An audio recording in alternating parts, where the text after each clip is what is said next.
जैन धर्म के मेरे प्यारे धर्म जिज्ञासु बंधुओं, जिन शासन में जन्म लेना हमारा बहुत बड़ा सौभाग्य है।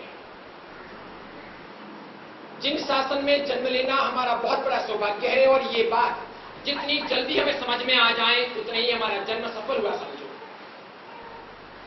कई लोग होते हैं जिन्हें प्रारंभ में ये बात समझ में आ जाती है। कुछ लोग होते हैं जो थोड़ा चलने के बाद इस बात को समझते हैं, और कई ऐसी आत्माएं भी जैन धर्म में जन्म लेती हैं जो जीवन के अंत तक भी इस बात को समझ नहीं पाती कि इस शासन में, इस धर्म में मेरा जन्म लेना बहुत बड़ा सौभाग्य था। ऐसी परंपरा अतुलनीय है, कहीं पर भी आपको देखने को नहीं मिलेगी। सब जगह लेने का महत्व है, यहां देने का महत्व है। इस परंपरा में एक ही जगह लेने का महत्व है, सिर्फ ये लेना हो तो, बाकी सभी जगह देने का ही महत्व है। ये समझने को सिर्फ यहां मिलता है। मैंने तब ये महसूस किया कि जैन धर्म एक ऐसा जन्म है, जैन धर्म एक ऐसा धर्म है जहां आने के बाद में नालायक आदमी भी लायक बन जाता है। किसी जमाने के अंदर दूसरे समाज तो बहुत सोए हुए थे, वक्त का तकाजा देखो, सभी लोग जग गए।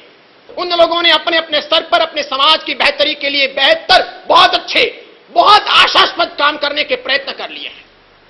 वे बिना ब्याज के पैसे देते हैं व्यापार के लिए, अपने भाई को आगे बढ़ाते हैं।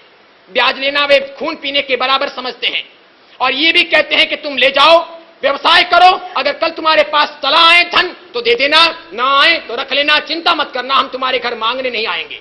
ऐसा करते करते उन लोगों ने अपनी पूरी कौम को, पूरी जाति को बेहतरीन बनाने का गजब का काम कर लिया है। उनका मास्टर प्लान है, वे उस पूरे विस्तार के साथ में सब जगह छा रहे हैं। हमारे पास कम नहीं है, सबसे बुद्धिशाली कौम है जैन समाज, सबसे बुद्धिशाली है। बुद्धि हमारे बाप की है, हम गर्भ से, मां के गर्भ से लेकर के आते हैं, ब्रिलियंट हम बिल्कुल होकर के आते हैं। हमारे पास में सूझबूझ है। और दूसरी बड़ी हमारी महत्ता है, हमारा सबसे बड़ा प्लस पॉइंट यह है कि हम सात्विक लोग हैं।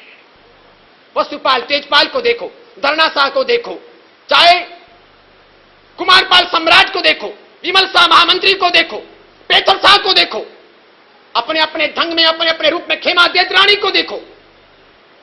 और इसीलिए मैं कह रहा था, साधर्मिक की भक्ति और अनुकंपा दान दोनों में गहरा अंतर है, और इसे जरा समझिए। साधर्मिक को देने का भाव रखें, तभी कहीं जाकर के जिन शासन की आधारशिला मजबूत हो सकती है। आज वक्त का तकाजा है, अत्यंत आवश्यक हो गया है, हम सारे धार्मिक परिवेशों को देखते हुए इस सामाजिक परिवेश को मजबूती से आगे बढ़ाने का प्रयत्न करें। जो अपने से हो सके, समय हो तो समय दें, मन से उसके लिए काम करें, और जितना अपना धन निकलता हो तो ये परसेंटेज अपनी जिंदगी में नक्की करें कि मैं अपने व्यक्तिगत उपभोग के लिए जब इतना खर्च करूंगा तो इसमें से इतने परसेंट तो कम से कम मेरे किसी भी जैन धर्मी व्यक्ति तक पहुंचाने का प्रयत्न करूंगा, दिल से पहुंचाऊंगा। तुझे मैं दे रहा हूं इस प्रकार नहीं। जिन शासन का दान ऐसा दान है, ये साधर्मिक को देने का दान ऐसा दान है, साधर्मिक की भक्ति करने का भाव ऐसा भाव है कि यहां देख करके हम महान बनते हैं। समझो आप, धर्म का फैलावा ना हुआ, धर्म लंबे चौड़े स्थान पर ना पहुंच पाया, अधिक लोग धर्म को मानने वाले न रहे, इस जिन शासन के अनुरागी लोग नहीं रहे, तो फिर किसी भी हालत में आपके मंदिर, आपके उपाश्रय, आपके तीर्थ, आपके साधु और साध्वी कोई भी साबुत रह नहीं सकते। उन सब की आधारशिला साधर्मिक में, उस व्यक्ति में छिपी है। तो जितने अधिक मात्रा में जैन धर्मी बढ़े, मजबूत बने, वे सुखी संपन्न रहे, उतना ही जिन शासन का भला हो सकता है। अब जिसके घर के अंदर खाने की तकलीफें हों, वो क्या सामायिक करेगा? खाक सामायिक करेगा? सामायिक कर भी लेगा तो सामायिक में मन लगेगा।